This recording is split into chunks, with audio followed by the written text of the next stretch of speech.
यह नाम तो आपने इतिहास की किताबों में पढ़ा ही होगा, बिजली वाली तोप, कड़कती बिजली वाली तोप। तो यह कड़कती बिजली वाली तोप कहाँ है वो आपको हम बताएंगे। तो आप ये देखिए, हमारी दूसरी तरफ ये आपको दिखाई देगी कड़कती हुई बिजली तोप। ये है झांसी के किले में। जब झांसी के किले में आप एंट्री करेंगे तो आपको दाहिने हाथ पर ये तोप रखी हुई दिखाई देगी।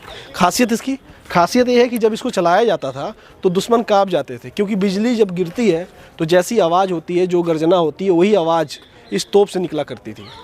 16वीं शताब्दी में जब इस किले को बनाया गया, फिर लगातार इसमें कई सारे राजा रहे, मगर झांसी की रानी जब रही उस वक्त ये तोप आई। और इस तोप की खासियत यही रही कि इस तोप की आवाज़ से और इसके प्रहार से दुश्मन कांप जाते थे। कहा जाता है ये तोप जो है, आप अगर इस तरफ देखें आके तो आपको हम दिखाएंगे कि यहाँ इसका ये जो बैरल है वो आज भी इतना मजबूत है, इसका जो लोहा इतना मजबूत है कि आज तक इसमें जंग नहीं लगा।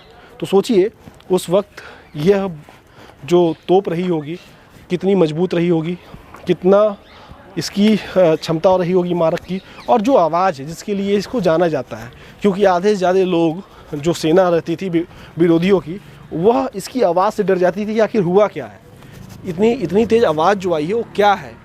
बाकी ये जहाँ पर इसका प्रहार होता है वहाँ तो नुकसान होता ही था, मगर दिल के अंदर जो डर पैदा होना होता है विपक्षियों के अंदर, की सेना के अंदर, वह ये तोप करती थी। इसके आगे का जो गोला आप देखेंगे तो एक गोला है, एक गोला ही फायर हुआ करता था, और जब ये फायर होता था तो नुकसान पहुंचाता था, मगर ये जो तोप आवाज़ से नुकसान पहुंचाती थी, इसीलिए इसे कहा जाता है कड़क बिजली तोप।